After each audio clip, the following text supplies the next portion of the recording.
It's a strange thing, isn't it? The very talent that makes you a superstar at your job, the thing that everyone relies on you for, what if that's also the very thing that's trapping you? Well, that's the big question we're digging into in this Explain. So let me ask you, does this sound familiar? You've climbed the ladder, you're a success by pretty much every metric, you've got the title, the respect, the big projects, but instead of feeling free, you feel like you're on a hamster wheel, just running faster and faster. And you're terrified that if you stop, even for a second, the whole thing will just fall apart. Well, that feeling you have, it's not just you. It actually has a name, and that's exactly what we're going to break down first. It's called the Curse of Competence. And here's the paradox at the heart of it all. Your skills, your knowledge, your unique talent, that's what got you here. But over time, it's actually built a cage around you.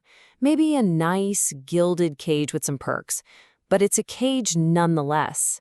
Because you're so good, you've accidentally made yourself indispensable. Think about it. Every time you hear, "We need you, you're the only one who can handle this," it feels good. Of course it does, but it's a double-edged sword. Each time that happens, it's another bar on the cage, another chain tethering you to the work. Because deep down, you know it's true. If you step away, who's going to solve the problem? So, the million-dollar question is, how do you break free? How do you escape this cage without blowing everything up? Well, it all starts with understanding the difference between two systems. And for that, we need a powerful metaphor: buckets versus pipelines. Okay, so on one side, you've got labor-based assets. This is the world most of us live in. You trade your time and your skill directly for money. It's straightforward, but it's got a hard cap, right? There are only so many hours in a day. On the other side, you've got system-based assets, and this is where the magic happens.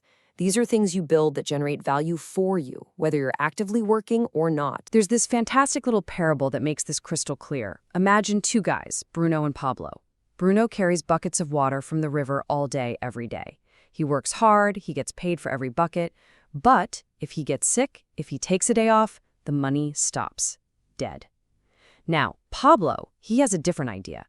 He spends his time building a pipeline. It's tough, grueling work up front with zero immediate payoff. But once that pipeline is built, boom, the water and the value flows 24/7. That is real freedom. And making that leap from Bruno to Pablo, from carrying buckets to building a pipeline, it requires a huge mindset shift.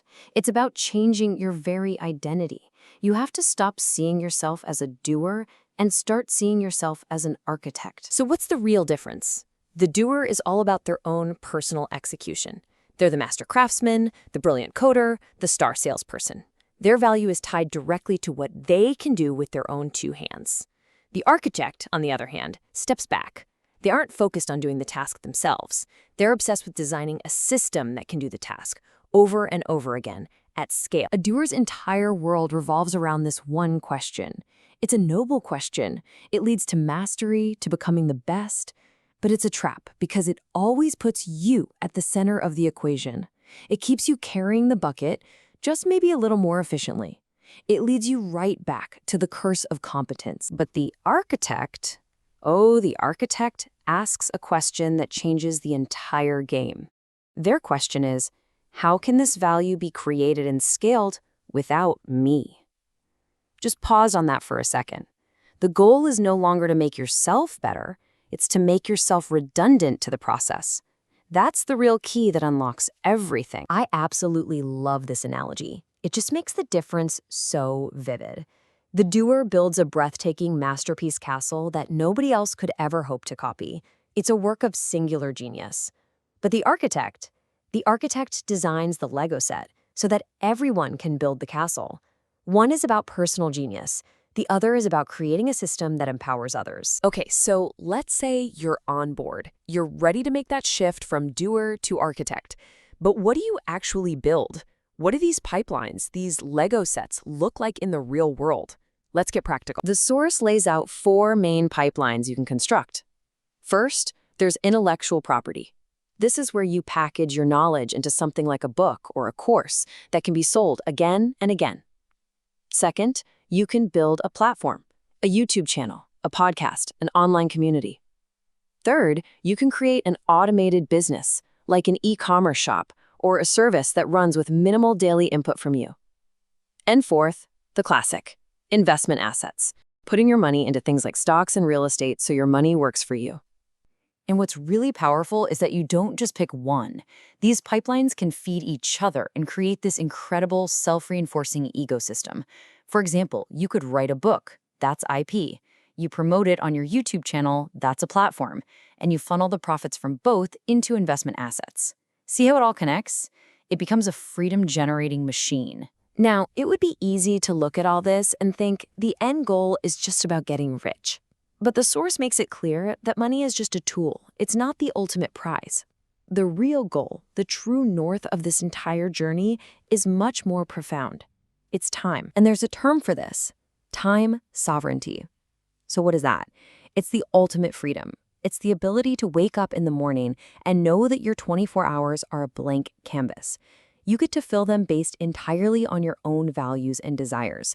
Not because you have to earn money and not because you have to meet someone else's expectations. This is the fundamental shift in your entire life. You go from a calendar jam-packed with things you have to do to a calendar full of things you get to do.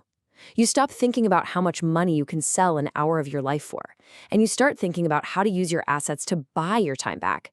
Time to spend on your health, on your relationships, on whatever truly matters to you. And so we end with this final, beautiful question. For years, you've been a master craftsman with a hammer, building a life dictated by your own incredible confidence. But now you know, you're not just a craftsman. You're an architect. You've just been handed the pencil and the blueprint. So the only question left to ask is, what incredible life will you now draw for yourself?